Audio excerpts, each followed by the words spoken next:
Iran এ দাবি অস্বীকার করেছে এবং ইসলামিক রেভলিউশনারি গার্ড বলেছেন যে হরমুজ প্রণালী নিয়ন্ত্রণে আছে এবং এর মধ্যে যুদ্ধ চলতেছেই।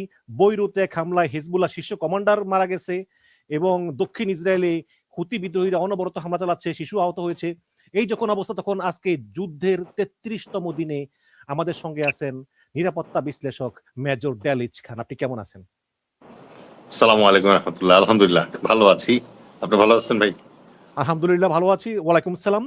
যুদ্ধের এই ৩৩তম দিনে আমি যদি আপনাকে একটা স্ক্রিনশট দেখাই, সেখানে ডোনাল্ড ট্রাম্প বলেছেন যে we will conclude our lovely stay in Iran by blowing up and completely obliterating all of their electric generating plants, oils and Kharg Island, and possibly all desalinization plants. এটা কি যুদ্ধ অপরাধ কিনা যে পানি শোধনাগারে হামলা চালাবে, বিদ্যুতে হামলা চালাবে? একজন প্রেসিডেন্ট তিনি সরাসরি বলতেছেন এই যুদ্ধ অপরাধ। এটা কি যুদ্ধ অপরাধ কিনা? আপনি আপনার বিশ্লেষণ করতে চাই। ধন্যবাদ। দেখেন, মানে পৃথিবীতে যুদ্ধের ইতিহাস সত্যিকার অর্থে পৃথিবীর ইতিহাসের সমান। সো পৃথিবীতে মানব সভ্যতার বিকাশ যখন থেকে শুরু হয়েছে তখন থেকেই মানে এই যুদ্ধের দামামা কিছুদিন পর পর বাজে। সুতরাং এই জন্য যুদ্ধের ইতিহাস এবং মানব সভ্যতার ইতিহাস প্রায় একই সমান বয়সী।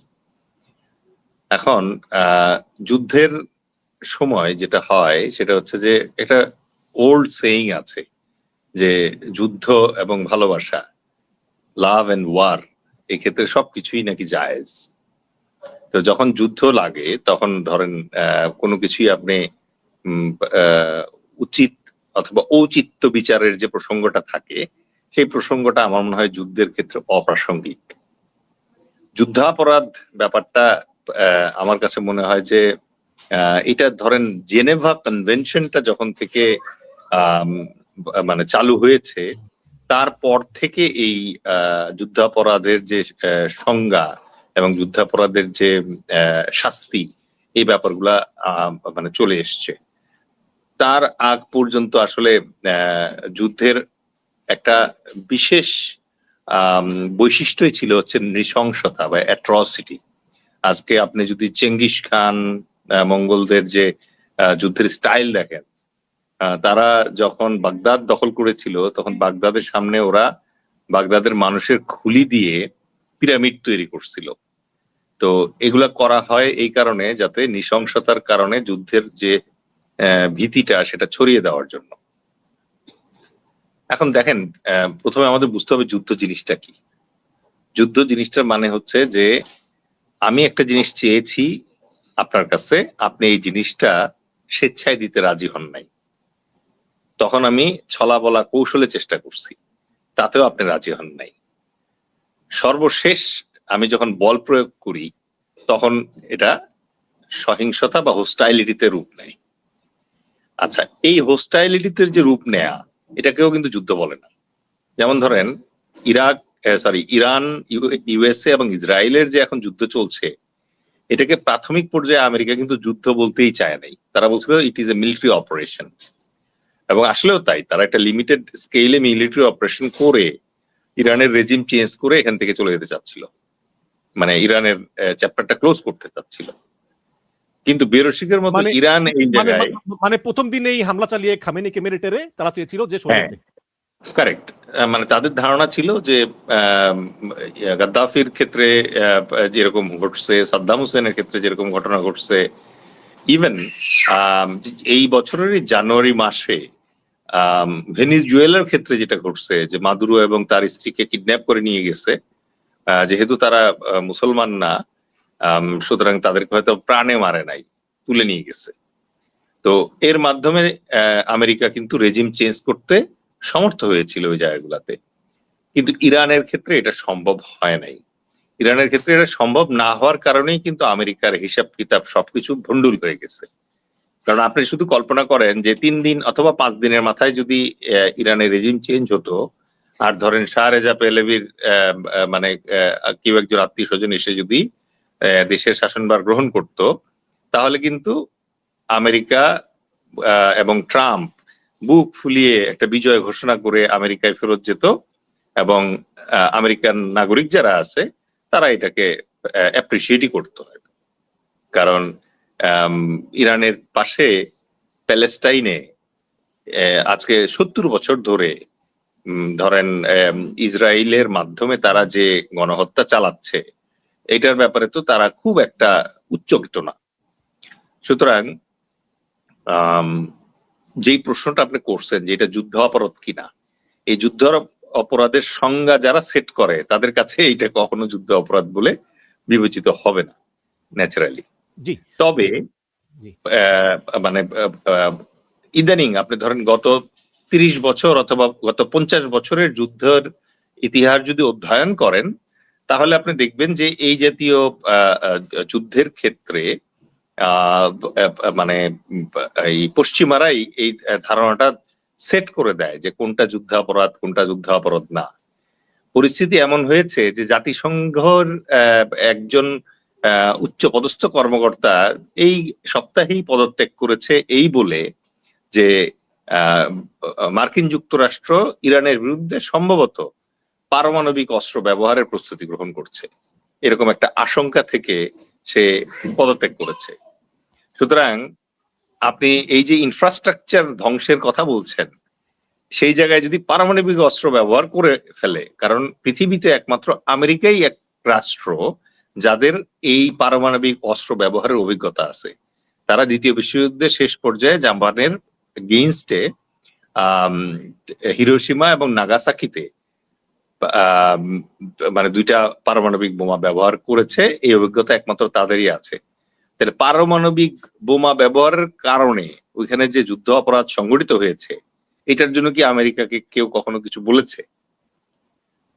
তো তার চেয়ে আপনি দেখবেন যে হলোকাস্ট নিয়ে অনেক কথাবার্তা। আপনি দেখেন আজকে সম্ভবত নিউজে দেখলাম আমি যে হলোকাস্টের ব্যাপারে এবং হিটলারের ব্যাপারে মন্তব্য করার কারণে অস্ট্রেলিয়া থেকে আমাদের যে আজহারি সাহেব আছেন তাকে ভিসা ক্যান্সেল করে বহিষ্কার করা হয়েছে এবং তাকে ডিপোর্ট করা হচ্ছে। তো পশ্চিমাদের কাছে আপনি যুদ্ধাপরাধের অথবা ধরেন মানবতার ব্যাপারে, মানবতা বিরোধী অপরাধের ব্যাপারে, এইসব ব্যাপারে শুধু লেকচার শুনবেন, কিন্তু ওরা যখন এটা করবে এটাকে আপনি যুদ্ধ অপরাধ বলতে পারবেন না। কারণ এটা যদি আপনি খুব শক্তভাবে বলার চেষ্টা করেন তাহলে ওরা যেটা করবে সেটা হচ্ছে আপনি ফেসবুকে বললে ফেসবুকে আপনার অ্যাকাউন্ট গায়েব করে দিবে, ইউটিউবে বললে ইউটিউবে আপনার অ্যাকাউন্ট হোল্ড করে দিবে, আপনার স্ট্রিমিয়ার্ডের মধ্যে বলার চেষ্টা করলে স্ট্রিমিয়ার্ড অফ করে দিবে। আপনি যাবেন কোথায়? This is the new world order. জি, এখন মানে আপনি পারমাণবিক অস্ত্র ব্যবহারের কথা বললেন যে, এবং জাতিসংঘের একজন কর্মকর্তা তিনি পদত্যাগ করেছেন এই বলে যে আমেরিকা পারমাণবিক হামলা চালাতে পারে। কিন্তু এটার প্রেক্ষাপটটা আমেরিকা তৈরি করবে কিভাবে? মানে কোন প্রেক্ষাপটে তারা চালাবে? তারা বলেছে যে স্থলবাহিনী, আমরা শুনেছি যে 11 মার্চ থেকে 23 মার্চ প্রায় 35টা ফ্লাইট গেছে আমেরিকা থেকে জর্ডানে, ইসরায়েলে, অনেক ডেল্টা ফোর্স, আবার কোন 82 ব্যাটালিয়ন, আরো অনেক কিছু শুনি আর কি, প্যারাট্রুপার খার্কদ্বীপ দখল করবে। ট্রাম্প নিজেই বলেছেন তেল চাই, গ্যাস চাই, সব চাই। তো এখন তারা এই স্থল যুদ্ধে তারা কবে নাগাদ নামতে পারে? আলোচনা ফলপ্রসূ হবে কিনা? এই যে ট্রাম্প বলছে যে ইরান চায় যুদ্ধবিরতি, ইরান বলছে চাই না, আবার স্থল বাহিনীও নামতেছে, আবার আপনি বললেন যে পারমাণবিক অস্ত্র ব্যবহার করতে পারে। ঠিক পারমাণবিক অস্ত্র ব্যবহারের প্রেক্ষাপটটা কি হতে পারে আপনার কি মনে হয়? দেখেন, আমেরিকার জন্য আসলে সেই গল্পটা আপনার সবসময় মাথায় রাখতে হবে যে একবার একটা ছাগলের বাচ্চা পানি খেতে গেছে, তো ঝর্ণায় যে পানি খেতে গেছে গিয়ে দেখে ওখানে বাঘ বসে আছে। তো বাঘ বলতেছে আমি তোকে খাবো। তো ও বলতেছে যে আমি তো কিছু করি নাই, তুমি আমাকে কেন খাবা? তো বলছে তুই পানি ঘোলা করছিস। না আমি তো এখনো পানি টাচই করি নাই। বললো না তোর বাবা ঘোলা করছে, যদি তোর বাপ না করে থাকে তাহলে তোর দাদা গোলা করছে। মেইন জিনিসটা হচ্ছে যে সে একটা অজুহাত ক্রিয়েট করবে এবং এই অজুহাত ক্রিয়েট করে সে আক্রমণ করবে। আপনি লিবিয়ার দিকে তাকান, লিবিয়া মানে লিবিয়াতে কি বলা হইলো যে তাদের ফ্রিডম নাই, তারা মানে তাদেরকে গণতন্ত্র দিবে এই কথা বলে গাদ্দাফিকে তারা মেরে ফেললো। এবং এই মুহূর্তে লিবিয়ার খবর কি? যে লিবিয়াতে মনে করেন শিক্ষা ফ্রি ছিল, চিকিৎসা ফ্রি ছিল, সেই লিবিয়ার এখন কি অবস্থা? আপনি ইরাকের কথা চিন্তা করেন, সাদ্দাম হোসেনের আন্ডারে ইরাক একটা শক্তিশালী দেশ ছিল, বেচারা বলছিল যে সে ডলারে আর তেল বেচবে না, এই কথা বলার অপরাধে এবং কুয়েত দখল করার অপরাধে বলা হলো কি ইরাকের কাছে WMD আছে, উইপেন অফ মাস ডিস্ট্রাকশন। এই অজুহাত দিয়ে পুরা ইরাক তছনছ করে সাদ্দাম হোসেনকে মেরে এখন তারা বলতেছে যে ও সরি, ছিল না, আমরা এটা ভুল করে ফেলছি, এবং প্রকারান্তে মিথ্যা কথা বলছে তখন তারা। তো একই রকম ভাবে ইরানের উপরে এখন যে অ্যাটাক চলতেছে, এটাতে আপনি কোনো লজিক খুঁজে পান? আটলান্টিকের ওই পারে আমেরিকা, ইরান কি কখনো আমেরিকায় কোনো সন্ত্রাসী হামলা চালাইছে? ইরান কি কখনো আমেরিকায় কোনো আক্রমণ চালাইছে? ইরানের ভেতরে গন্ডগোল ছিল, ইরানে আমেরিকান এমবেসিতে তারা অ্যাটাক করছিল, এটা সত্য কথা, এবং আমেরিকান নাগরিকদেরকে তারা আটকে রাখছিল। কিন্তু এটা 1989 সালের ঘটনা। এখন এসে 2026 সালে অথবা 25 সালে আমেরিকার বিরুদ্ধে কিন্তু ইরান কিছু করে নাই। কিন্তু এই 1989-79 সাল থেকে আমেরিকা কিন্তু ইরানের উপরে স্যাংশনের পর স্যাংশন দিয়ে রাখছে।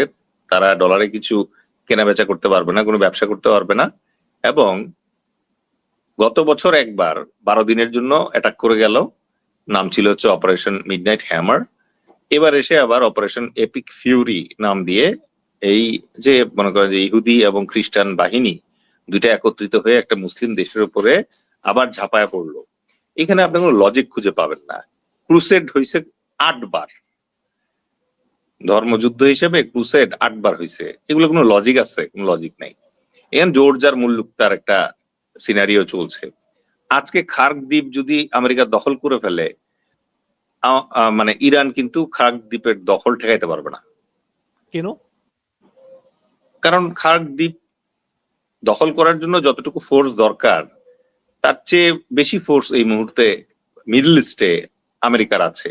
আগের ছিল 40, আর এখন নতুন করে 5, আড়াই করে আরো 10 যোগ হয়েছে, টোটাল 50,000 ট্রুপস আছে এখন।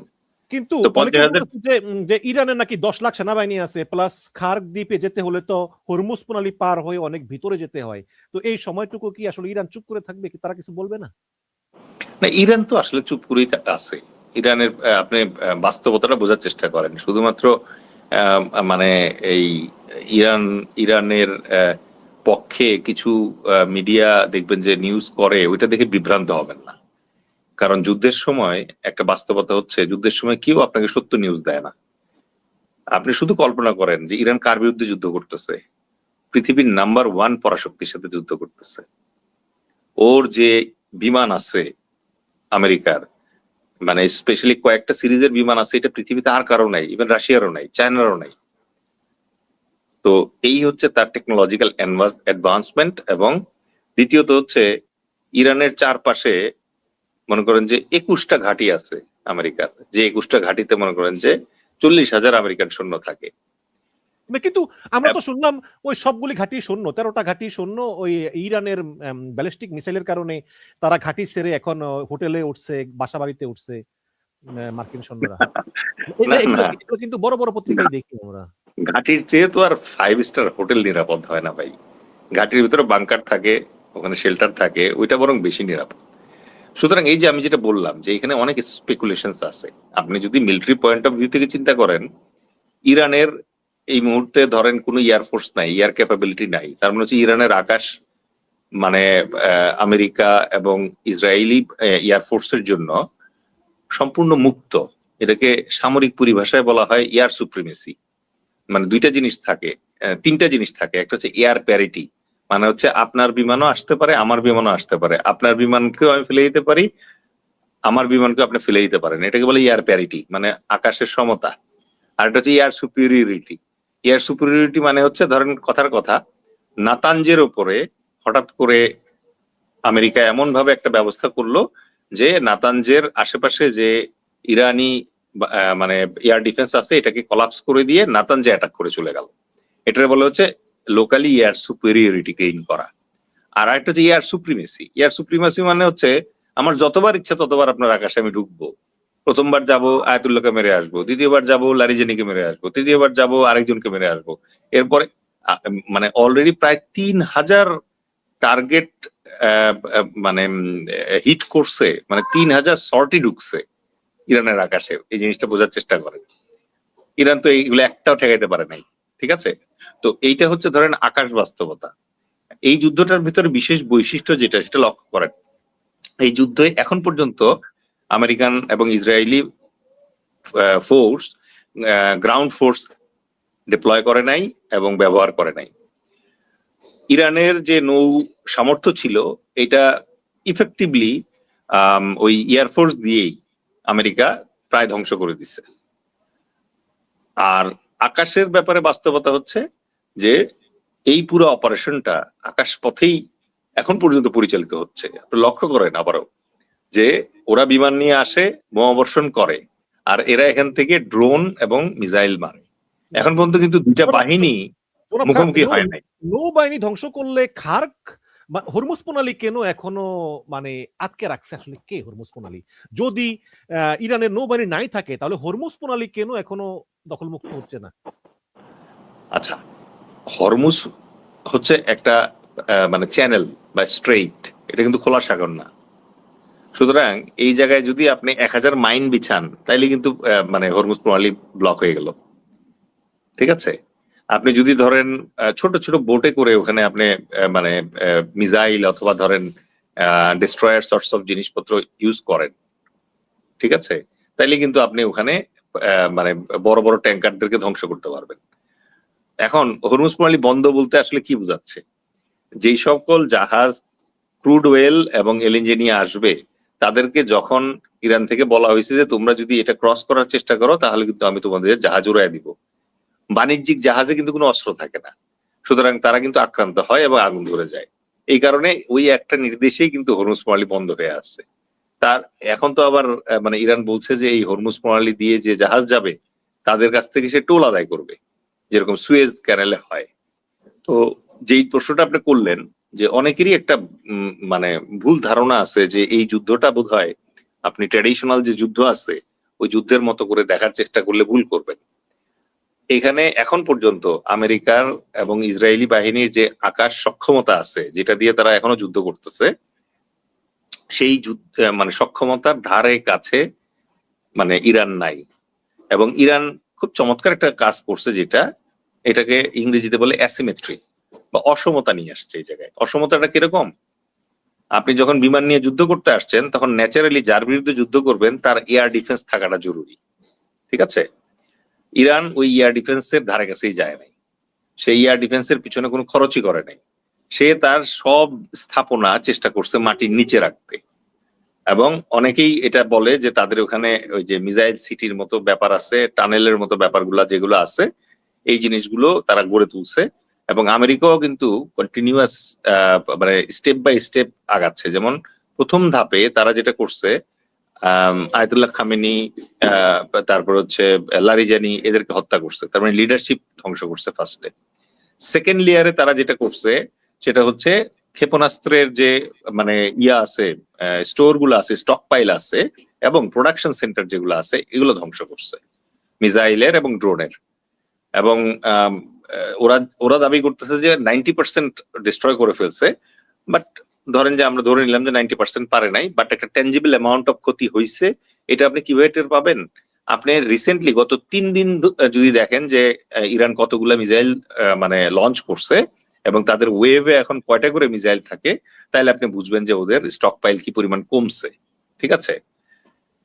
নেক্সট লেয়ারে তারা ওরা 5 রিংসে করে, তো সো এই ফার্স্ট রিং এ ছিল হচ্ছে লিডারশিপ, সেকেন্ড রিং এ ছিল হচ্ছে ধরেন এই অস্ত্রের কারখানা এবং অন্যান্য জিনিসগুলো ধ্বংস করা, থার্ড রিং এ ছিল হচ্ছে আপনার কমিউনিকেশন হাব ধ্বংস করা, যেমন ধরেন রাস্তাঘাটের যে কমিউনিকেশন সেন্টার গুলো থাকে ওই জিনিসগুলো ধ্বংস করা। তো এইভাবে স্টেপ বাই স্টেপ কিন্তু আমেরিকা আগাচ্ছে, এখন পর্যন্ত আগায় যাচ্ছে সেভাবে। বিপরীতে ইরান যেটা করছে, ইরান জানে যে তার টেকনোলজিক্যাল ওই অ্যাডভান্সমেন্ট নাই, ধরেন আমেরিকান বিমান ঠেকানোর মতো পর্যাপ্ত রাডার ব্যবস্থা এবং এয়ার ডিফেন্স তার নাই। সুতরাং সে যেটা করছে, সে সহ্য করে ওইটা, যখনই আসে আমেরিকানরা এবং ইসরায়েলি বিমানগুলো যখন বোমা বর্ষণ করে, সে বোমা বর্ষণটা মেনে নেয়। মেনে নিয়ে ওরা যখন চলে যায়, যাওয়ার পরে সে গোপন জায়গা থেকে তার মিসাইল লঞ্চার গুলো বের করে, এগুলো দিয়ে সে মিসাইল লঞ্চ করে।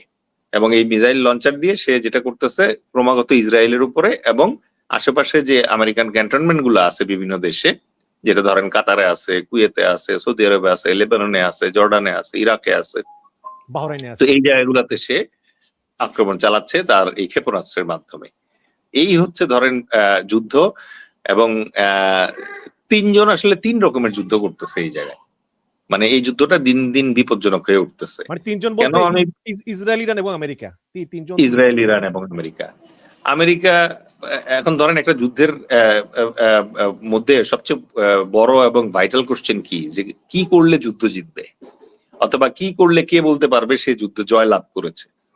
এখন আমেরিকা বলতে পারতো ইরানের বিরুদ্ধে যে ইরান যদি রেজিম চেঞ্জ হয়, সরকার বদল হয় ইরানে, আর ইরান যদি ইসরায়েলের উপরে আক্রমণ করার ক্ষমতা হারায় ফেলে, তাহলে আমেরিকা ধরে নিবে যে ইরান যুদ্ধে হারছে, আমেরিকা যুদ্ধে জিতছে।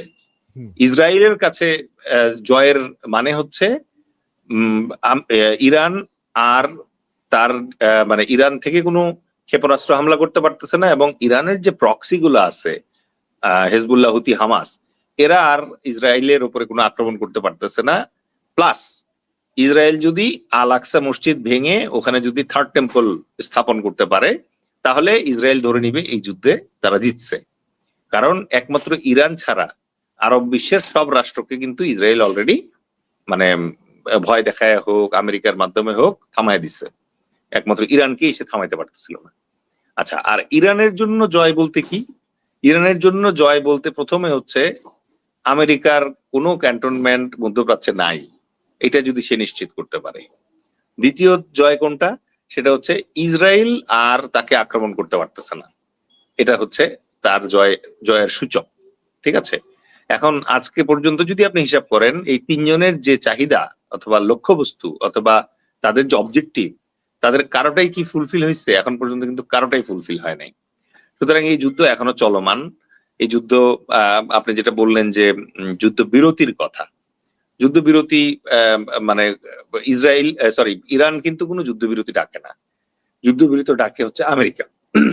কারণ আমেরিকাকে আটলান্টিক ক্রস করে এসে এখানে যুদ্ধ করতে হয়। কিন্তু ট্রাম্প বারে বলতেছে ইরান যুদ্ধবিরতির জন্য পাগল হয়ে গিয়েছে, রিকোয়েস্ট করতেছে আমাদেরকে। না, এখন দেখেন, যুদ্ধের সময় আপনি গোয়েবলসের নাম শুনছেন তো? গোয়েবলস ছিল হচ্ছে হিটলারের প্রচার মন্ত্রী।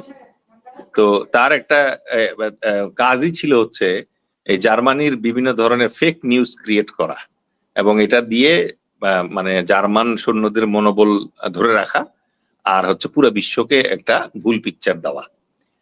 এর আগে 5 দিনের প্রথমে 48 ঘন্টার জন্য যুদ্ধবিরতির কথা বলছিল ট্রাম্প, ইরান মানে নাই।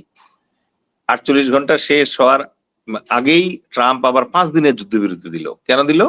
কারণ তেলের দামটা কম রাখার জন্য। তখন কিন্তু তেলের দাম $105 থেকে হঠাৎ করে আবার $99 হয়ে গেল। এবং যুদ্ধবিরতিটা লক্ষ্য করেন আপনি, সোমবার থেকে শুক্রবার পর্যন্ত যুদ্ধবিরতি 5 দিন, মানে হচ্ছে ওই ওয়ার্কিং ডে যে 5টা আপনাদের ওয়েস্টে। ঠিক আছে, তারপরে এখন ওইটা যখন মানে শেষ হইতে না হইতে এখন আবার বলতেছে 10 দিনের যুদ্ধবিরতির কথা সে ভাবতেছে। দুইটা পক্ষ যখন যুদ্ধ করে, তখন যদি কোনো পক্ষ যুদ্ধবিরতি ডাক দেয়, তাহলে বুঝবেন সেই পক্ষের অস্ত্রের যে মজুদ আছে, ওই মজুদে টান পড়ছে। এটা হচ্ছে যুদ্ধের নিয়ম।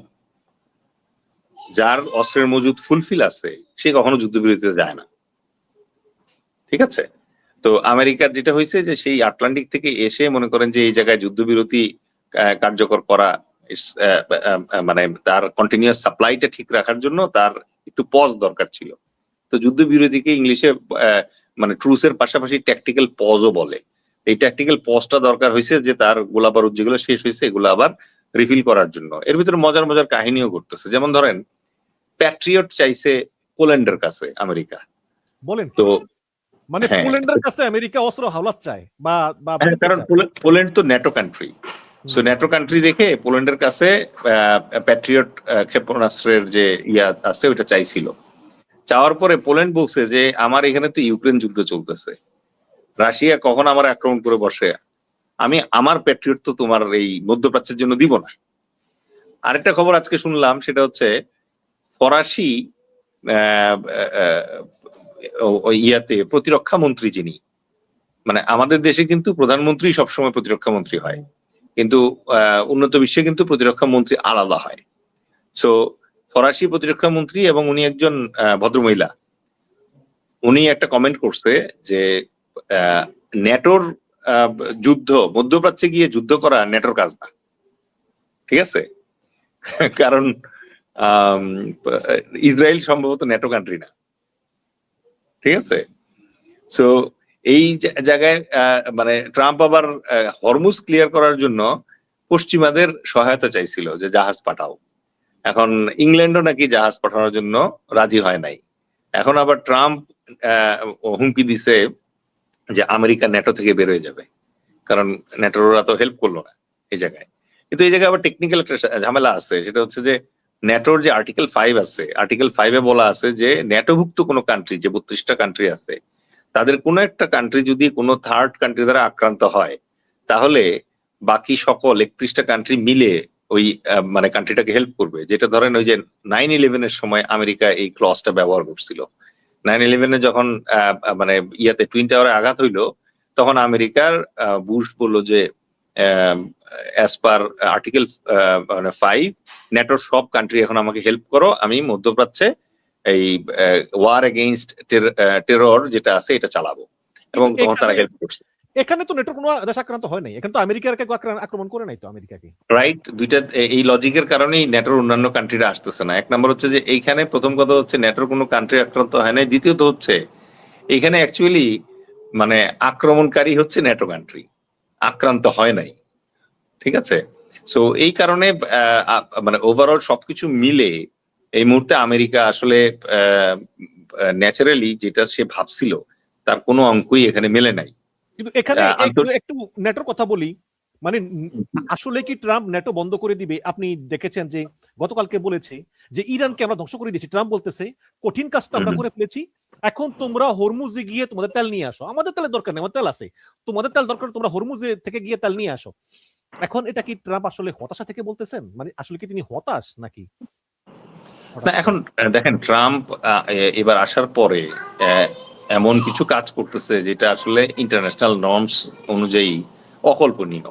যেমন ধরেন ভেনেজুয়েলার প্রেসিডেন্টকে তার ওয়াইফ সহ কিডন্যাপ করে নিয়ে যাওয়া, মানে আধুনিক বিশ্বে এরকম একটা ঘটনা যে কেউ ঘটাইতে পারে এটা কল্পনা করাও কষ্টকর, যেখানে তারা মানবাধিকারের কথা বলতে বলতে মুখে ফেনা তুলে ফেলে, তারাই এরকম একটা কাজ করলো।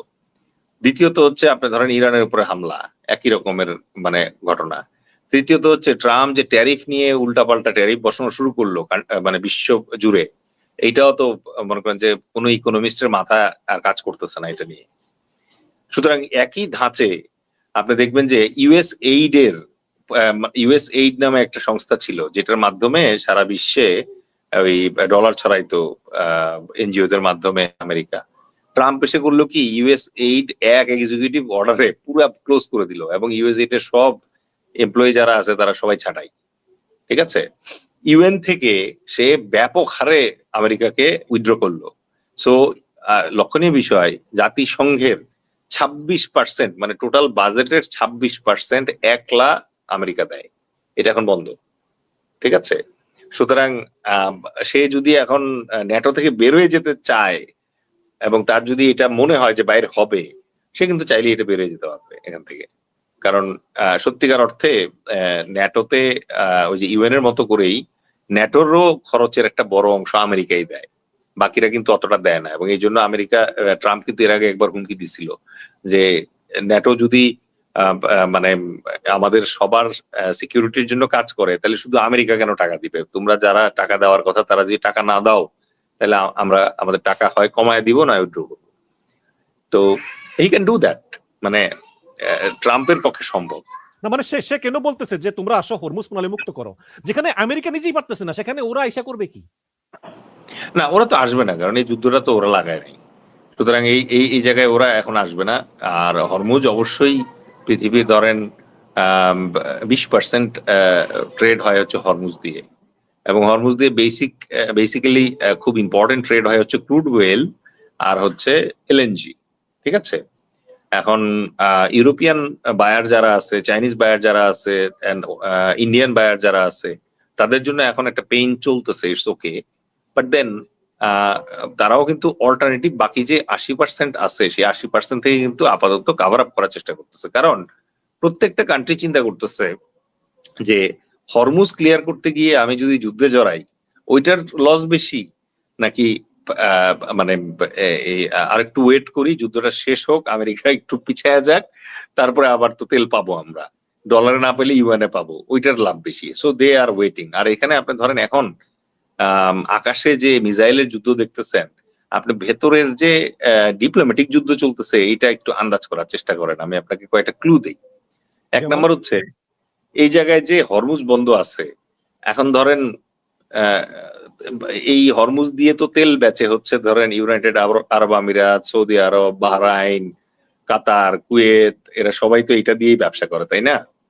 এখন হরমুজ যদি বন্ধ থাকে তাহলে তাদের লস হচ্ছে না? আচ্ছা, এখন ধরেন এই হরমুজ ক্লিয়ার করার জন্য আবার যুদ্ধ করতে আসবে কেউ, তাহলে আরো লস বাড়বে। কিভাবে লস বাড়বে? ওই যে আপনি ইংলিশে কিছুক্ষণ আগে যে মেসেজটা পড়লেন, ওই জায়গায় কিন্তু আপনি দেখবেন যে ওই যে পানি শোধনাগারের নাম আছে, স্যালিনেশন প্ল্যান্ট যেটা, ঠিক আছে? তো ওই প্ল্যান্ট গুলাতে যদি ইরান আঘাত করে তাহলে কি হবে? 11 থেকে 15 দিনের নাকি পানির রিজার্ভ আছে ওই দেশগুলাতে, স্পেশালি ইউএই এবং সৌদি আরবের এটা একটা বড় ঝুঁকি। এরপরে কিন্তু সিঙ্গাপুরের মতো তাদের কিনে পানি খেতে হবে। সিঙ্গাপুরের কিন্তু নিজস্ব পানি নাই, তারা মালয়েশিয়া থেকে পানি কেনে, ইন্দোনেশিয়া থেকে পানি কেনে। তো একই রকম ক্রাইসিসে তারা পড়বে। তার মানে কি হচ্ছে, কাতার, সৌদি আরব, তারা এখন অন্যান্য যে কান্ট্রি আছে যারা এই যুদ্ধে আসবে তাদেরকে কিন্তু আন্ডার হ্যান্ডে রিকোয়েস্ট করার কথা, যা তোমরা আর এই যুদ্ধটা বাড়তে দিও না, let us see what happens.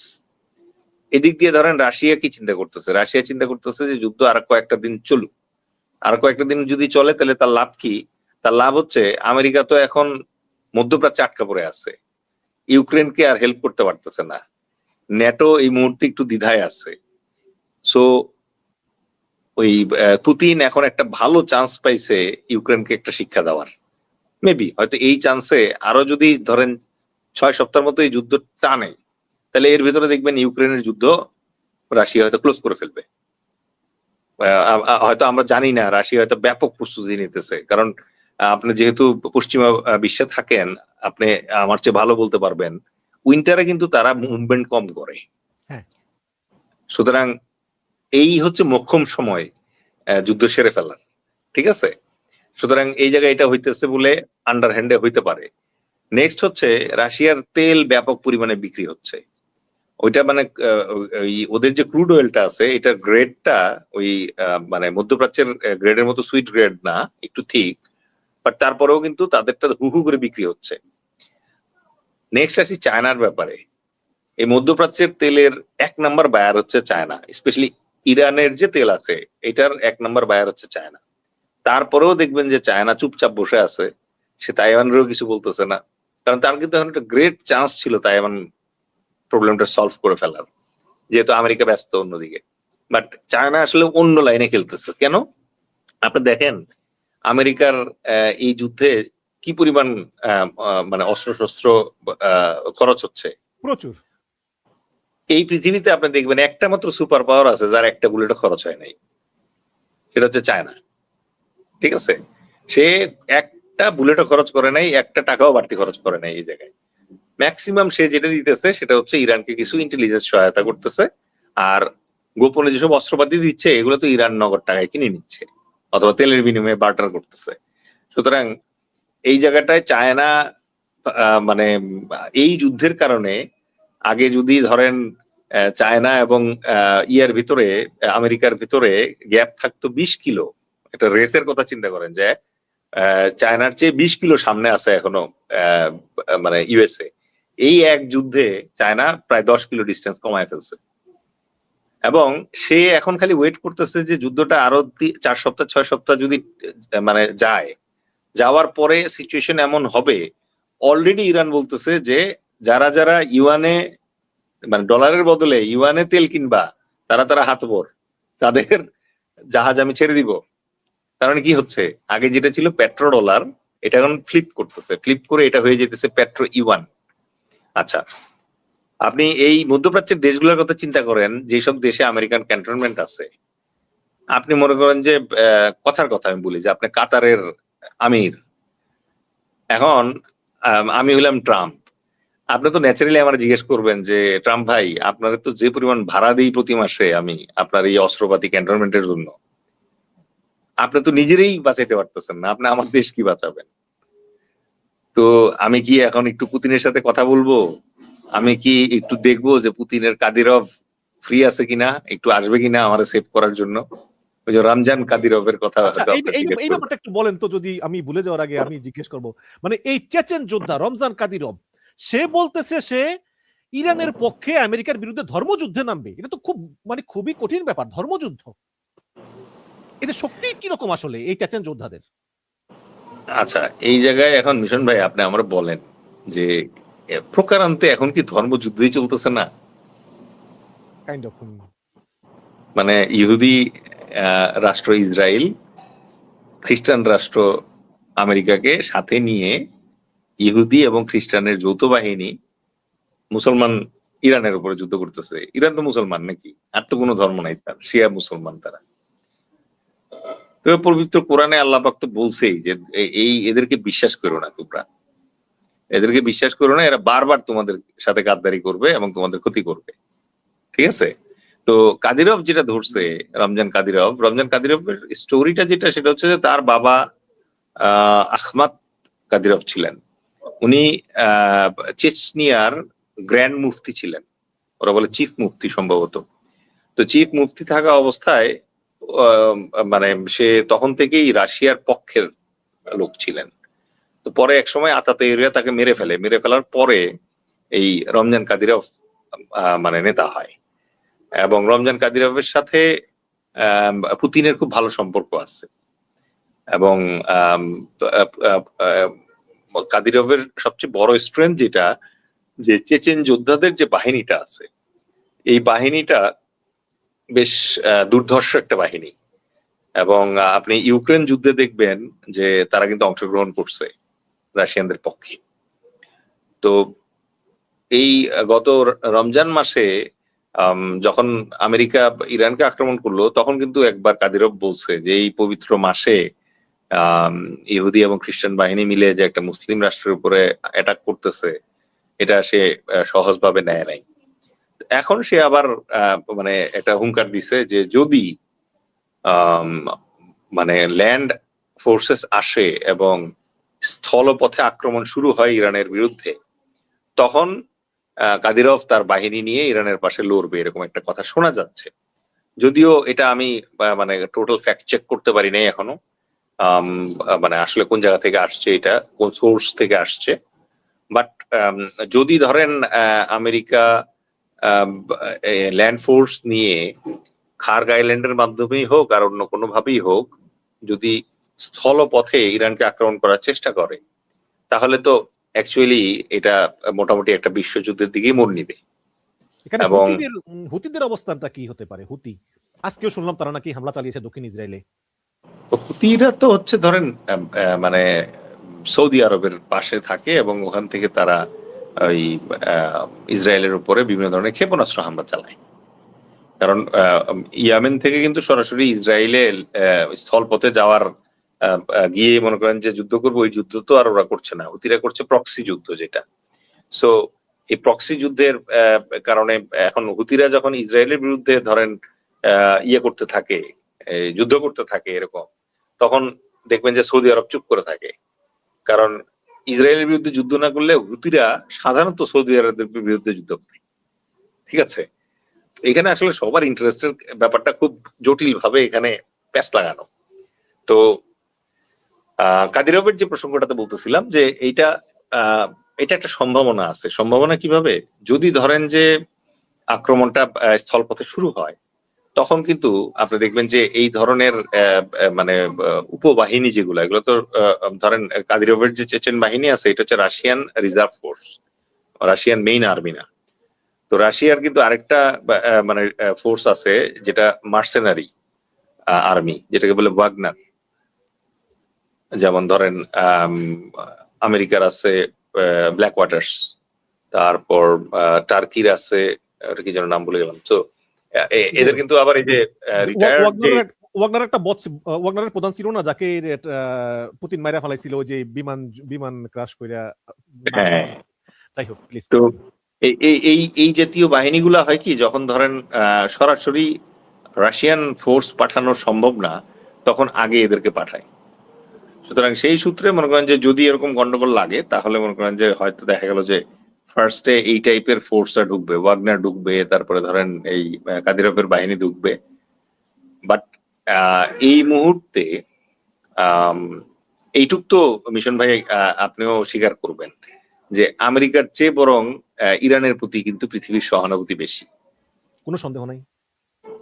সুতরাং যার যতটুকু মানে সুযোগ আছে, কারণ সবার কিন্তু এখানে স্বার্থের খেলা আছে, এটা ধর্ম না, অবশ্যই ধর্ম না, আমি আবারও বলতেছি। এখানে ধরেন রাশিয়ার স্বার্থ আছে, তো সো এই স্বার্থটাকে সমুন্নত রাখার জন্য এবং তার অ্যাসেট এবং তার ইনভেস্টমেন্ট সিকিউর করার জন্য এরকম হইতেই পারে। তারা তো অলরেডি ইরানকে বিভিন্নভাবে টেকনোলজি দিয়ে, তারপরে ধরেন ইন্টেলিজেন্স বা গোয়েন্দা তথ্য দিয়ে হেল্প করতেছে। পাশাপাশি রিসেন্টলি আমি একটা অসমর্থিত সূত্রে গতকাল না গত পরশুদিন একটা শুনলাম যে 48টা Su-35 বিমান রাশিয়া থেকে ইরানে প্রবেশ করছে এবং তাদের দুর্গম একটা এয়ার বেইজে এই বিমানগুলা অবস্থান গ্রহণ করছে। এগুলো নাকি খুব বিপজ্জনক টেকনোলজি সম্পন্ন বিমান, যেটা রাডারকে বিভ্রান্ত করতে পারে। তো ঘটনা যদি তাই হয়, তাহলে আমাদের আরেকটা জিনিস মাথায় রাখতে হবে যে তার মানে কি আকাশ পথ দখল করার জন্য ইরান আস্তে আস্তে শক্তি সঞ্চয় করা শুরু করলো কিনা। ঠিক আছে, এখানে আপনি আগে বলেছিলেন যে যদি আমেরিকা চায় খার্গ আইল্যান্ড দখল করতে, তারা তা করতে পারবে, এবং আমি আপনাকে প্রশ্ন করেছিলাম, আপনি যুক্তিও দিয়েছেন যে কোন কোন যুক্তিতে আসলে করতে পারে। তো তাহলে তো মানে ইটস ভেরি সিম্পল। আপনাকে এটা মাথায় রাখতে হবে। যেমন ধরেন দিয়েগো গার্সিয়ার নাম তো শুনছেন। দিয়েগো গার্সিয়া আইল্যান্ডে মনে করেন যে আমেরিকান এবং ব্রিটিশ যত ধরেন তাদের সবচেয়ে বিপজ্জনক যে সকল জাহাজ, সাবমেরিন এবং বিমান, এগুলো সব কয়টার স্যাম্পল ওখানে রাখা আছে দিয়েগো গার্সিয়াতে। এবং দিয়েগো গার্সিয়া হচ্ছে সেই দ্বীপ, যেই দ্বীপটা অ্যাকচুয়ালি মরিশাসের দ্বীপ এটা, ঠিক আছে। এবং মরিশাস মামলা করছিল ব্রিটিশদের এগেইনস্টে, মামলা করে বলছিল এই দ্বীপ আমার, আমাকে ফেরত দাও। ব্রিটিশরা মামলায় হারছে, ইন্টারন্যাশনাল মামলায় হারার পরে মরিশাসের কাছ থেকে 99 বছরের জন্য এই দ্বীপ লিজ নিছে এবং প্রতি বছর 101 মিলিয়ন ইউরো এটার ভাড়া দেয়। তার বিনিময়ে মরিশাস এই দ্বীপটা ছেড়ে দিছে। ব্রিটিশরা আবার করছে কি, এটা ভাড়া নিয়ে 50 বছরের জন্য আবার ইউএসএ কে ভাড়া দিছে এই দ্বীপ, এবং তার সাথে বলছে যে 50 বছর যদি ভাড়া ঠিক মতো পায় তাহলে আরো 20 বছর এক্সটেনশন হবে এটা। এবং এই দ্বীপে কোনো ন্যাচারালি কোনো সিভিলিয়ান অ্যালাউড না, এটার উপর দিয়ে কোনো স্যাটেলাইট যাইতে পারে না, কোনো কিছু যাইতে পারে না। তো ওখানে প্লাস হচ্ছে ধরেন ইয়াতে বাহরাইনে আমেরিকার 5ম নৌবহর আছে। সুতরাং ওইখানে আমেরিকার যে পরিমাণ ধরেন ফায়ার পাওয়ার আছে এবং মানে যে পরিমাণ সৈন্য আছে এবং যে পরিমাণ ধরেন ইয়েগুলা এয়ারক্রাফট ক্যারিয়ার জাহাজগুলা তো এখন আমেরিকা ফিরে যায় নাই, তারা তো এখনো এখানে অবস্থান করতেছে। সুতরাং খার্গ দখল করতে গেলে আমেরিকা খার্গ খুব সহজেই দখল করতে পারবে। এটা আমি আবার বলতেছি, ওয়ার্ডগুলো খুব ইম্পর্টেন্ট যুদ্ধের সময়, দখল ক্যাপচার করতে পারবে। কিন্তু মিশন ভাই, যেটা খুব ডিফিকাল্ট হবে সেটা হচ্ছে খার্গ ধরে রাখতে পারবে না। যেমন আপনি ধরেন যে খার্গ দ্বীপটা দখল করলেন, দখল করার পরে 1 সপ্তাহ পর যখন মনে করেন যে মিসাইল মারতে থাকবে ইয়া থেকে, ইরান থেকে, তখন আবার এই দ্বীপ আপনার ছেড়ে দেওয়া লাগবে। ঠিক আছে, আচ্ছা, তাহলে আমি ইসরায়েলের একটি বার্তা সংস্থা চ্যানেল 12 তারা বলতেছে যে যদি আমেরিকা এই ইরান যুদ্ধে অংশ নেয়, মানে স্থলবাহিনী পাঠায়, তাহলে সেখানে ইসরায়েল কোনো স্থলবাহিনী পাঠাবে না। কেন ইসরায়েল ইরান স্থলবাহিনী পাঠাতে চায় না? ইসরায়েলের গ্রাউন্ড ফোর্স, মানে আপনাকে যে জিনিসটা বুঝতে হবে সেটা হচ্ছে যে ইসরায়েলের যে পুরা মিলিটারিটা আছে, এই মিলিটারিটার বিশেষ বৈশিষ্ট্য হচ্ছে তাদের খুবই খুবই শক্তিশালী একটা এয়ারফোর্স আছে। তাদের যে এই স্থল বাহিনীর সৈনিক, পদাতিক সৈনিক যারা আছে, এরা কিন্তু প্রচন্ড রকম ভীরু এবং কাপুরুষ। ঠিক আছে, তারা, আপনি চিন্তা করেন যে গত 70 বছর ধরে এরা কার সাথে যুদ্ধ করে? গত 70 বছর ধরে এরা যুদ্ধ করতেছে হচ্ছে নিরস্ত্র প্যালেস্টাইনিদের সাথে, আর খুব সামান্য অস্ত্রধারী হামাসদের সাথে। ঠিক আছে, ওদের কি আছে? ওদের আছে হচ্ছে প্রচন্ড শক্তিশালী এয়ারফোর্স, তার সাথে মার্কাভা ট্যাঙ্ক সহ দারুণ দারুণ সব প্রযুক্তি, মানে যেগুলো আছে। এখন আপনাকে যেটা বুঝতে হবে যে ইসরায়েলের কিন্তু এয়ারক্রাফট ক্যারিয়ার নাই। ইসরায়েল যদি ইরানে যুদ্ধ করতে আসতে চায়, তাহলে তাকে প্রথমে জর্ডান ক্রস করতে হবে, তারপরে ইরাক ক্রস করতে হবে, তারপরে গিয়ে সে ইরান পৌঁছাবে। তো রাস্তায় তো অর্ধেক শেষ হয়ে যাবে। 3 নাম্বার হচ্ছে ইসরায়েলের মানে পুরা জনসংখ্যাই বা কত? পুরা পৃথিবীতে ইহুদি আছে 2 কোটি। ব্যাপারটা বোঝার চেষ্টা করেন। এর ভিতরে ইসরায়েলের সৈনিক আর কত আছে? বেশিরভাগ ক্ষেত্রে অনেকে সন্দেহ করে যে ইসরায়েলি সৈনিকের নাম দিয়ে মনে করেন যে আমেরিকান আর ইন্ডিয়ানরাই গিয়ে ওখানে যুদ্ধ করে ভাড়ায়। ইন্ডিয়ানরা, ইন্ডিয়ানরা প্রচুর পরিমাণে আছে ইয়াতে, ইসরায়েলি মানে ইয়াতে, বাহিনীগুলাতে। তো এই কারণে মনে করেন যে তারা ওই চাইলেও ল্যান্ড এক্সপেডিশন যেটা হবে, গ্রাউন্ড ফোর্স দিয়ে যে গ্রাউন্ড অ্যাটাক হবে, ওইটাতে ওদের আসার মতো ওই জিনিস থাকতে হবে, তো ওটা তো নাই ওদের। আচ্ছা, আরেকটা জিনিস হচ্ছে যে ওর যে আর্মি আছে, ওই আর্মির একটা অংশ যদি এখানে যুদ্ধ করতে আসে ওই ইয়ের সাথে, আমেরিকার সাথে, তো ওর নিজের দেশ বাঁচাবে কেমনে? তখন তো হেজবুল্লাহ ইসরায়েল দখল করে ফেলবে। ও হিজবুল্লাহ, হুতি। আচ্ছা, তো ওই জন্য সে তার মানে তেল আবিব ছেড়ে আসবে না।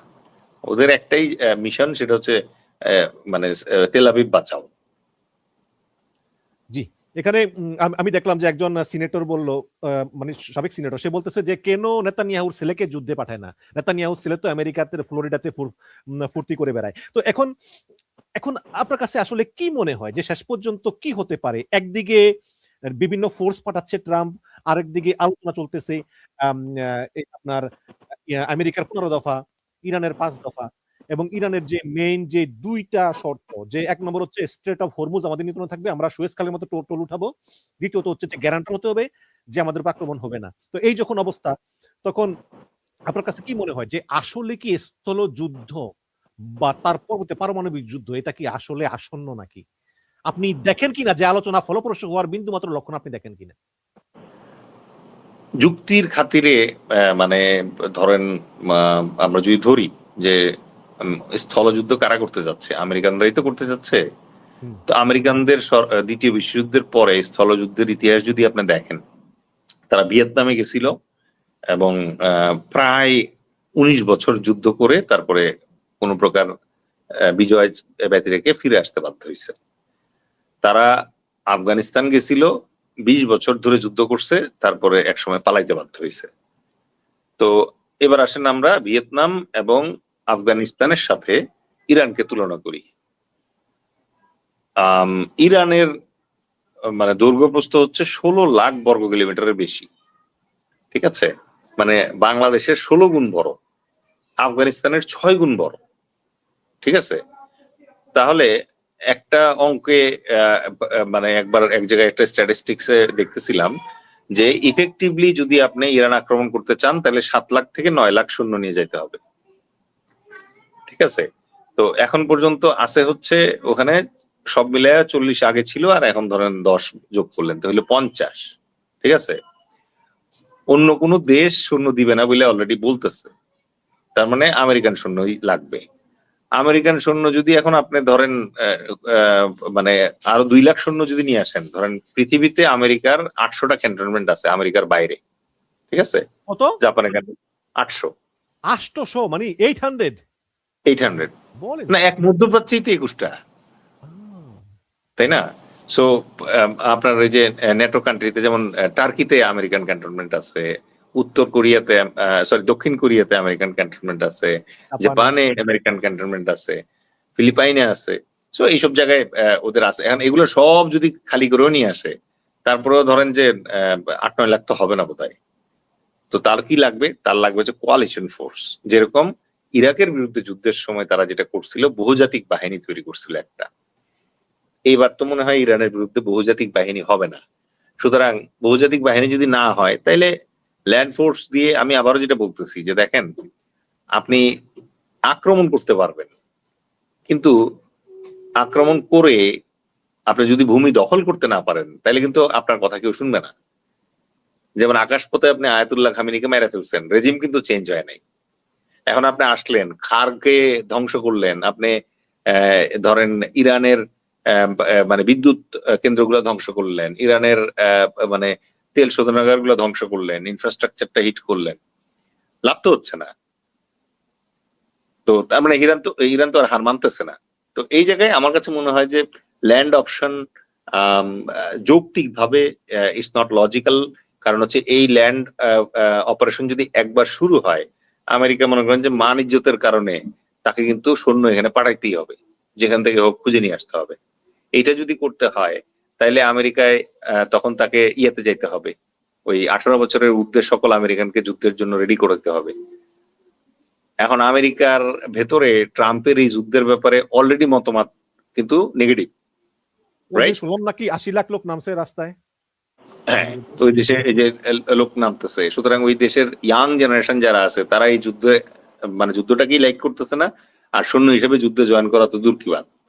এখনো এটাকে আমেরিকান ল্যাঙ্গুয়েজে বলে ড্রাফট। ড্রাফট কল করা মানে হচ্ছে যে 18 বছরের ঊর্ধ্বে যত আমেরিকান মানে ইয়া আছে, মানুষ আছে, তারা সবাই যুদ্ধে যোগদানের জন্য রেডি হবে। তো এই ড্রাফটে তো মানে আমেরিকা যাইতে পারবে না, এখন চাইলেও পারবে না। আচ্ছা, নেক্সট আপনি দেখেন আমেরিকার উপরে প্রেশারটা কোন দিকে। আমেরিকা এখন ধরেন খুব টেনশনে আছে যে মধ্যপ্রাচ্যের যে দেশগুলো আছে, এই দেশগুলো আর তার কাছ থেকে এই সৈন্য, তারপর এয়ার ডিফেন্স এগুলো নিবে কিনা। ঠিক আছে, তো এই জাতীয় প্রেক্ষাপট বিবেচনায় আমেরিকা একই সঙ্গে এটাও বুঝতেছে যে ওপরে সে কমপ্লেন করতে না পারলেও ভেতরে ভেতরে চায়না এবং রাশিয়া কিন্তু ইরানের পক্ষে, ঠিক আছে, এবং তারা ওইটা হেল্প করতেছে। 3 নম্বরের যে অ্যাঙ্গেলটা আমেরিকার মাথায় রাখতে হচ্ছে সেটা হচ্ছে যে আস্তে আস্তে মুসলিম বিশ্ব কিন্তু তাতায় উঠতেছে। ঠিক আছে, এতদিন ধরে ধরেন সৌদি আরব, কাতার, তারপর হচ্ছে ধরেন ইউনাইটেড আরব আমিরাত, এরা তো গণতন্ত্র না, বুঝলেন না? তো আমেরিকা কিন্তু কখনো বলে না যে সৌদি আরবে গণতন্ত্র দরকার, ঠিক আছে, আমেরিকা কিন্তু কখনো বলে না কাতারে গণতন্ত্র দরকার। তো এই জায়গাগুলোতে মানে যুদ্ধের পাশাপাশি পলিটিক্স ছড়ায় পড়বে, ঠিক আছে। এবং আপনি ধরেন যে মরক্কো থেকে শুরু করে ইন্দোনেশিয়া পর্যন্ত প্রায় কত 2 বিলিয়ন মুসলিম আছে বিশ্বে, ঠিক আছে। এখন এই 2 বিলিয়ন মুসলিমের ভেতরে রাষ্ট্রপ্রধানরা ছাড়া সাধারণ নাগরিক যারা আছে তারা কিন্তু ইরানের পক্ষে। আজকে যদি আপনি ইরানের পররাষ্ট্রমন্ত্রী বাংলাদেশে যিনি আছে তার বক্তব্যটা যদি শোনেন, উনি কিন্তু বলছে যে আমরা কিন্তু আহত হইছি যে বাংলাদেশ থেকে যে বিবৃতিটা দেওয়া হয়েছে ওখানে আমাদের উপরে যে আক্রমণ হয়েছে এটা নিয়ে ঢাকায় নিযুক্ত ইরানের রাষ্ট্রদূত জলিল রাহিমি জাহানবাদী তিনি বলেছেন বাংলাদেশ সরকার এই পর্যন্ত ইরান যুদ্ধের ব্যাপারে যে সমস্ত বিবৃতি দিয়েছে সে ব্যাপারে আমাদের কিছু কষ্টের জায়গা আছে। বাংলাদেশের পক্ষ থেকে কেবল যুদ্ধের ব্যাপারে উদ্বেগ প্রকাশ করা হয়েছে, কিন্তু কোনো নিন্দা জানানো হয়নি মার্কিন আগ্রাসনের। এই প্রশ্নটা আমি আপনাকে করতাম, কিন্তু মানে এরপরেই যদি একটু বলেন আর কি যে বিষয়টা ঠিক হলো কিনা। না, এই যে জলিল সাহেব যে মানে আপত্তিটা জানাইলেন, উনি কিন্তু এটাও বলছেন যে রাশিয়া এবং মানে চীনের মতো অমুসলিম রাষ্ট্র নিন্দা জানাইছে, কিন্তু আপনারা মানে আমাদের উপরে যে আক্রমণ হয়েছে এটা নিয়ে কোনো নিন্দা জানান নাই। তো তখন সাংবাদিকরা তাকে জিজ্ঞেস করছিল যে আপনি কি এটা নিয়ে কোনো অভিযোগ করবেন কিনা। তো জলিল সাহেব বলছেন না, আমি অভিযোগ করব না, কিন্তু আমার যদি তারেক রহমান সাহেবের সাথে দেখা হয় তাহলে আমি তাকে এই ব্যাপারটা জানাবো, আমাদের কষ্টের কথাটা তাকে জানাবো। তো এই যে দেখেন যে মুসলিম উম্মার ভিতরে যে ইরানের প্রতি যে একটা ইয়া আছে, সফট কর্নার আছে, এই সফট কর্নারটা আমেরিকা যদি ল্যান্ড ইনভেশন শুরু করে তাহলে কিন্তু আরো তাতায় উঠতে পারে। তো তখন কিন্তু দেখা যাবে যে কিছু ইয়াং লোকজন ইরানের উদ্দেশ্যে রওনা দিয়েও দিতে পারে, যে তারা ওখানে, যেমন এই যে আপনি অলরেডি রমজান কাদিরভের কথা কিন্তু শুনতেছেন, তার মানে তার ওখান থেকে মুসলিম যারা আছে, সৈন্য যারা আছে, তারা ওখানে চলে আসবে। এবং আপনি শিয়া মিলিশিয়া বলে একটা বিষয় আছে নাকি ইরাকে, শিয়া মিলিশিয়া? শিয়াদের না, ওদের তো অনেক ধরনের ফোর্সই আছে। যেমন ধরেন আইআরজিসি যেটা আছে, এটা তো ওদের মেইন আর্মি না, এটা হচ্ছে ওদের পলিটিক্যাল আর্মি, চায়নার মতো। ঠিক আছে, তো বিভিন্ন ধরনের মানে উপকরণই আছে ওই জায়গায়। তো ল্যান্ড ইনভেশনের ব্যাপারে যেটা আপনি জিজ্ঞেস করলেন, এটার সম্ভাবনা আমি খুব কম দেখতেছি, কিন্তু ওই অযৌক্তিক কাজ করাই ট্রাম্পের কাজ। সো সে এটা আবার করতেও পারে। ঠিক আছে, এটা গেলে হচ্ছে আপনার ল্যান্ড ইনভেশনের ব্যাপারে। আর এবার আপনি যদি জিজ্ঞেস করছেন যে পারমাণবিক সম্ভাবনার কথা, পারমাণবিক সম্ভাবনাটাও ক্ষীণ। পারমাণবিক সম্ভাবনাটা ক্ষীণ বেশ কিছু কারণে। সেটা হচ্ছে যে ধরেন ইরানের যেহেতু পারমাণবিক অস্ত্র নাই বলে সে দাবি করে, এবং আন্তর্জাতিক আণবিক সংস্থা যেটা আছে তারাও কিন্তু এখন পর্যন্ত এটাই বলে যে ইরানের কাছে পারমাণবিক বোমা নাই। তাহলে যেই দেশের কাছে পারমাণবিক বোমা নাই, সেই দেশের উপরে পারমাণবিক বোমা যদি কেউ নিক্ষেপ করে, তাহলে বিশ্বের পারমাণবিক শক্তিধর অন্যান্য 8টি কান্ট্রির ভেতরে 7টা কান্ট্রি আপত্তি জানাবে বলে মনে। টোটাল যে 9টা কান্ট্রি আছে, এই 9টা কান্ট্রির ভিতরে আপনি 2টা বাদ দিতে হবে। একটা হচ্ছে আপনার আমেরিকা, আর একটা হচ্ছে ইসরায়েল। ঠিক আছে, এখন এই বাদে বাকিরা আপত্তি জানাবে, এবং তখন এই যুদ্ধ কোন দিকে টার্ন নিবে এটা বোঝা খুব মুশকিল হয়ে যাবে। ঠিক আছে, আচ্ছা, দ্বিতীয়ত যে ব্যাপারটা সেটা হচ্ছে অনেকে এটা ম্যাগনিচিউডটা বোঝার জন্য বলতেছি আর কি, যে হিরোশিমা নাগাসাকিতে যখন অ্যাটম বোম ফেলছিল তখন কি বাংলাদেশের কারো গায়ে কিছু হইছে? হয় নাই। তার মানে হচ্ছে আপনি একটা অ্যাটম বোম মারার মানে, অথবা নিউক্লিয়ার একটা বোমা মারার মানেই পুরো দুনিয়া ধ্বংস হয়ে যাবে, ব্যাপারটা ওইরকম না। ঠিক আছে, এখন ধরেন তেহরানের উপরে একটা অ্যাটম বোম অথবা নিউক্লিয়ার বোম ফেললো, ঠিক আছে, তাহলে তেহরান ধ্বংস হবে, তাই তো? তেহরান ধ্বংস হওয়ার পরে যেটা হবে, এই যে ওদের কয়েক কোটি লোক মারা যাবে, এখানে কয়েক কোটি লোক মারা গেল, কিন্তু আপনি এর ফলাফলটা বোঝার চেষ্টা করেন। তেহরানে যখন নিউক্লিয়ার অ্যাটাক যদি হয়, তখন ইরানের যে 31টা কমান্ড আছে যারা মোজাইক ডিফেন্স সিস্টেমে যুদ্ধ করতেছে, এরা তখন পাগলের মতো মনে করেন যে পার্শ্ববর্তী যে কয়টা আরব রাষ্ট্র আছে সব কয়টার তেল খনি বলেন, পানির শোধনাগার বলেন, এগুলো সবকিছু উড়াই দিবে। ঠিক আছে, হরমুজের মধ্যে সে এক গাদা মানে মাইন ছড়াই দিবে। কারণ আপনি তেহরান ধ্বংস করলেই যে ইরান ধ্বংস হয়ে গেল তা তো না, 16 লক্ষ বর্গ কিলোমিটারের রাষ্ট্র। আচ্ছা, আরেকটা ভয়ঙ্কর ব্যাপার যেটা, সেটা হচ্ছে অনেকে মনে করে যে ইরানের আসলে আছে, সে স্বীকার করেন।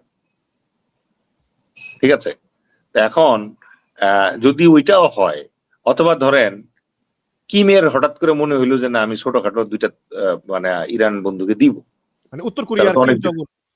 হ্যাঁ, কারণ সে যে লুকিয়ে লুকিয়ে ওরে দেয় নাই, এটা নিশ্চয় দেখি। তা এখন ওই নিউক্লিয়ারে গেলে আনসার তো নিউক্লিয়ারে হবে, কারণ এটা 1945 সাল না যে একমাত্র আমেরিকার কাছে আছে। সুতরাং আমার কাছে কেন জানি মনে হয় ভাই যে নিউক্লিয়ারের সম্ভাবনাটা কম। তাহলে আপনার কাছে কি মানে এতক্ষণের বিশ্লেষণের যে আউটকাম মনে হয় যে ট্রাম্প হয়তো এরকম হতে পারে যে আরো 2-1 সপ্তাহ আক্রমণ করে পরে নিজেকে নিজে জয়ী ঘোষণা করে চলে আসবে, এরকম কিছু? অলরেডি তো সে নিজের বিভিন্নভাবে জয়ী ঘোষণা করতেছেই। সে তো বলতেছে যে ইরানের কোনো এয়ার ডিফেন্স নাই, আমরা তাদের ক্ষেপণাস্ত্র আস্তানা 90% গুড়াই দিছি, এরকম ক্লেম তো সে অলরেডি করতে শুরু করছে। এবং তার তো মনে করেন যে বিবিসি আছে, সিএনএন আছে, এদেরকে দিয়ে সে মনে করেন যে বিশাল দেখবেন যে ঢাকঢোল পিটায়, হ্যাঁ, এগুলা দিয়ে সে দেখবেন যে আমেরিকা এখানে নিরঙ্কুশ ভাবে জয়ী হয়েছে এরকম একটা ঘোষণা দিয়ে হয়তো চলেও যেতে পারে। কিন্তু সমস্যা হচ্ছে যে ইরান তো ছাড়তেছে না, এটি হচ্ছে কষ্ট। শেষ পর্যায়ে বাংলাদেশের এই অবস্থানকে আপনি সঠিক অবস্থান বলে মনে করেন কিনা, যে তারা যুদ্ধের ব্যাপারে উদ্বেগ জানায় কিন্তু এই আমেরিকা ইসরায়েল ইরানের উপর হামলা চালালো এটা নিন্দা তারা জানায় না? এখন আমাদের প্রেক্ষাপটে আসলে মানে সরকারের সিদ্ধান্তকে আপনি কিভাবে দেখেন সংক্ষেপে? না, এখন দেখেন সরকারের ব্যাপারটা একটু ক্রিটিক্যাল। ধরেন একটা কোম্পানির কথাই ধরেন, কোম্পানিতে আমরা যারা ছোট ছোট কর্মীরা থাকি, তারা না অনেক জায়গায় অনেক কিছু বলতে পারি। ঠিক আছে, নিজেদের ভিতরে অনেক কথা বলতে পারি আমরা, এরে ওরে নিয়ে অনেক ধরনের কমেন্ট করতে পারি, কিন্তু কোম্পানির এমডি সিইও তারা কিন্তু চাইলেই অনেক কিছু বলতে পারে না, তারা কিন্তু চাইলেই অনেক কিছু করতে পারেন না। একই রকম ভাবে রাষ্ট্রের কিন্তু কিছু বাধ্যবাধকতা আছে। এখন লাস্ট পর্যায়ে এসে আপনি প্রশ্নটা করলেন, এটার আনসারটা দিতে হইলে একটু টাইম লাগবে। ফার্স্টে আপনার বুঝতে হবে ভাই, ধরেন মিশন ভাই, আপনার কাছে আমি 1 কোটি টাকা পাই, জি ঠিক আছে, অথবা কথার কথা আপনার 1 কোটি টাকা আছে, এখন এই টাকা রাখার জায়গা আপনার নাই, আমার বাসায় একটা ভল্টে আপনি 1 কোটি টাকা রাখছেন, ঠিক আছে, এখন আমার সাথে আপনার রিলেশনটা কেমন হবে? আপনি দেখলেন যে হঠাৎ করে একজন বলছে যে ডেল ভাই লোকটা খারাপ, মানে আমার ব্যাপারে নেগেটিভ কথা বলতেছে, আপনি কিন্তু আমাকে সেভ যদি নাও করেন, অ্যাটলিস্ট চুপ থাকবেন। কেন চুপ থাকবেন? কারণ আমি যদি জানতে পারি যে আপনি আমার বিরুদ্ধে যারা কথা বলতেছে তাদের সাথে মিলছেন গিয়ে, তাহলে ন্যাচারালি আমি যেটা করবো ফার্স্টে, আমি বলবো যে আসিস, তোর আমার কাছে যে রাখা আছে এটা নিতে আসিস, ঠিক? দিব, 1 টাকাও দিব না। আচ্ছা, বাংলাদেশের রিজার্ভ কিসে ভাই? US dollar. মার্কিন ডলার। জি হ্যাঁ, এখন সৌদি আরব, কাতার তারা টু শব্দ করতে পারতেছে না ডলারের রিজার্ভের কারণে। বাংলাদেশের কি আসলে শক্তি আছে আমেরিকার এগেনস্টে কিছু বলার? হ্যাঁ, আজকে যদি আপনার রিজার্ভ ইউয়ানে হইতো তাইলে আপনি বলতে পারতেন। আমার কাছে মনে হয় এই সূত্র ধরে একটা পরামর্শ দিয়ে রাখবো, সেটা হচ্ছে যে দিনকাল পাল্টায় যাচ্ছে, বাংলাদেশের সরকারের উচিত আসলে অ্যাটলিস্ট 3 রকমের রিজার্ভ রাখা, কিছু 4 রকমের। একটা হচ্ছে ধরেন ডলারে রাখলো, আপনি ধরেন 50% ডলারে রাখেন, অসুবিধা নাই, মানে অর্ধেকই রাখেন ডলারে। হ্যাঁ আপাতত ইনিশিয়ালি 30% রাখেন আপনি ইউয়ানে, ঠিক আছে, 20% না, আর 10% রাখেন আপনি গোল্ডে। গোল্ডে? হ্যাঁ, গোল্ডে রিজার্ভ রাখা যায়। আর বাকি 10% আপনার রাখা উচিত ইউরো, ক্রিপ্টোকারেন্সি। No, cryptocurrency. আচ্ছা ঠিক আছে, তো যাই হোক, এটা নিয়ে মানে আলোচনা হয়তো অন্য আরেকদিন করবো না। তো এখন এই জন্য আপনি লাস্টে যেটা জিজ্ঞেস করলেন যে বাংলাদেশ যে রিয়াকশন জানাইছে সরকারি ভাবে, এখন ধরেন আমাদের পররাষ্ট্রমন্ত্রীর ফ্যামিলি থাকে আমেরিকায়, বুঝলেন না, উনি দীর্ঘদিন আমেরিকান সয়েলে ছিলেন, আমেরিকান স্টাইলে মনে করেন যে চিন্তা ভাবনা করেন। এখন লোকটা যে দেশপ্রেমিক না আমি এটা বলবো না, সে দেশপ্রেমিক লোক। আমার দেশের মন্ত্রী মহোদয় যেহেতু উনি, ওনার দেশপ্রেমের ঘাটতি আছে বলে আমার মনে হয় না। লোকটা উচ্চ শিক্ষিত এবং লোকটা কিন্তু বুদ্ধিমানও বটে। তাড়াতাড়ি মানে আমেরিকার পক্ষে বলে ফেলছে এটা ঠিক, বাট আমার ধারণা এটা বইলা সে কোনো একটা জায়গা ঠান্ডা রাখার চেষ্টা করছে, বুঝলেন না। সব ধরেন আজকে যদি ভাই আপনাকে পররাষ্ট্রমন্ত্রী বানানো হয়, আজকে যদি আমাকে পররাষ্ট্রমন্ত্রী বানানো হয়, আমরাও তো চেষ্টা করবো আগে দেশের স্বার্থটা দেখতে ভাই, বুঝলেন না। কারণ আমি তো মন্ত্রী হিসেবে বেতন ভাতা সবই পাইতেছি, কিন্তু আমার মেইন কাজ কি? আমার কাজ হচ্ছে পররাষ্ট্র মন্ত্রণালয়ের পারভিউতে বাংলাদেশের স্বার্থ দেখা। এখন এই জায়গাটায় আমার কাছে মনে হয়েছে যে হ্যাঁ, আপনি যদি সমালোচনা করতে বলেন, আমি একটু সমালোচনা এইটুকুই করবো যে আপনি এই নিন্দা টিন্দা না জানাইলেও তো আপনার কেউ জিজ্ঞেস করতো না। কে জিজ্ঞেস করে যে আপনি কিছু জানাইছেন কিনা? চুপ থাকতেন, তাই না? এই জন্য আপনি দেখবেন যে চুপচাপ যেসব দেশ থাকে এইসব দেশ কিন্তু আরামে থাকে। আমি আপনারা বলি, আপনি আলবেনিয়ার নাম শুনছেন না? শুনছি, আলবেনিয়া। জি, ওর পূর্ব ইউরোপের একটা প্রেসিডেন্ট, দেশ। হ্যাঁ, আপনি কখনো শুনছেন যে এই দেশটার প্রেসিডেন্ট কে, এই দেশটা কোনো কিছু করতেছে কিনা? কিছু জানেন না। হ্যাপি কান্ট্রি কিন্তু, বুঝছেন?